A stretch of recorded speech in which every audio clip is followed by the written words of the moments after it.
मित्रांनो, हर हर महादेव, हर हर महादेव. आपण समोर पाहताय इथं रेड्याची शिंग लावलेली आहेत. आणि मित्रांनो, माझं अहोभाग्य, कित्येक जन्माचं पुण्य म्हणा किंवा आई वडिलांचा आशीर्वाद,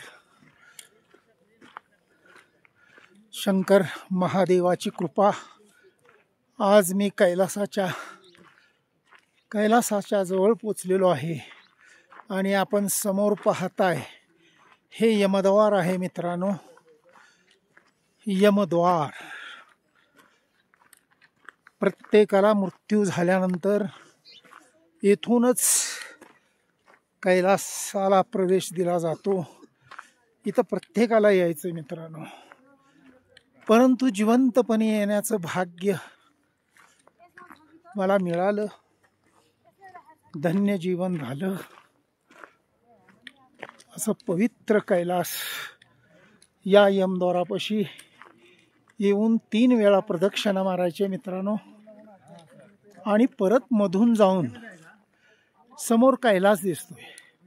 त्या कैलासाला आपण आपली इच्छा मनातली व्यक्त करायची आहे आणि ती पूर्ण होते, अशी आघात श्रद्धा आहे मित्रांनो.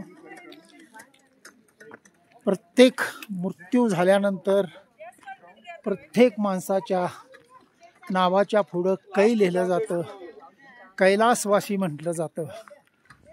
आणि या कैलासाचा मुख्य द्वारपाल म्हणा, सेनापती म्हणा, श्री यमराज. आणि या ठिकाणी आपल्या पूर्वजांना, आपले जे कोणी घरातले गेले असतील त्या सर्वांसाठी सुद्धा त्यांच्या आत्म्याला शांती लाभण्यासाठी इथं प्रार्थना केली जाते. आणि आपल्या भावी कल्याणासाठी, आयुष्यासाठी इथून आता ही माझी खरी परिक्रमा सुरू होत आहे मित्रांनो. ही 3 दिवसाची परिक्रमा आहे. समोर कैलास दिसतोय मित्रांनो.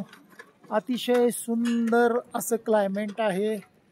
खूप छान अशा पद्धतीनं हे सर्व परिक्रमा माझी सुरू आहे मित्रांनो. आणि थोड्याच वेळात मी आता यमद्वाराचं दर्शन घेणार. त्याला 3 अशा परिक्रमा करायच्या. 3 परिक्रमा करून आतून जाऊन दर्शन घ्यायचं आणि दंडवत करून कैलासाला प्रणाम करायचा. हर हर महादेव, हर हर महादेव, हर हर महादेव, हर हर महादेव.